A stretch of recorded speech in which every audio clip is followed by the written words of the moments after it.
தற்போதைய அண்மை செய்தி. நெல்லை டவுன் பகுதியில் தீபாவளி பண்டிகையையொட்டி கடை வீதிகளில் புத்தாடைகளை வாங்க மக்கள் குவிந்து வருகின்றனர்.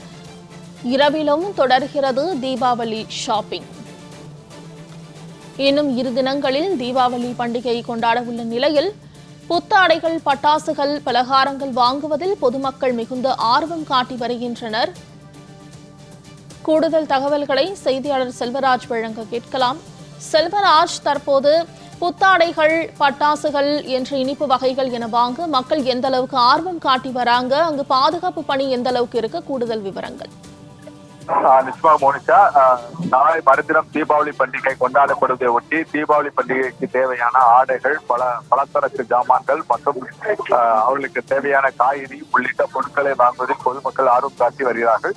சிறிய குழந்தைகளை அழைத்துக் கொண்டு வந்து பட்டாசு வாங்குவதிலும் பொதுமக்கள் ஆர்வம் காட்டி வருகிறார்கள்.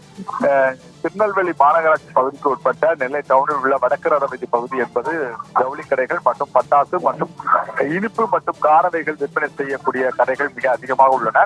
ஆகவே இன்று அதிகாலை பொதுமக்கள் நேரடியாக தங்கள் ஆர்வம் காட்டி தீபாவளிக்கு தேவையான பொருட்களை வாங்குவதில் ஆர்வம் காட்டி வருகிறார்கள். அங்குள்ள மிகப்பெரிய ஜவுளி கடைகளிலும் மற்றும் சாலையோரத்தில் இருக்கக்கூடிய ஜவுளி கடைகளிலும் தற்போது பொதுமக்களின் கூட்டம் என்பது மிக அதிகமாக இருந்து கொண்டிருக்கிறது.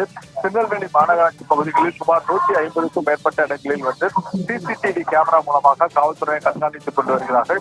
மேலும் நெல்லை மாநகராட்சி பகுதியான 4 ரத வீதிகளிலும் சுமார் 200க்கும் மேற்பட்ட காவலர்கள் தங்களுடைய பாதுகாப்பு பணியில் அமர்த்தப்பட்டுள்ளார்கள். மேலும் வேறு சீருடை இல்லாத காவலர்களும் அங்கு தற்போது பாதுகாப்பு பணியில் அமர்த்தப்பட்டுள்ளார்கள்.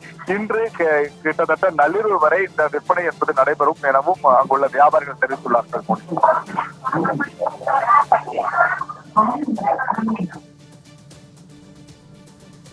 செல்வராஜ், தகவல்களுக்கு நன்றி.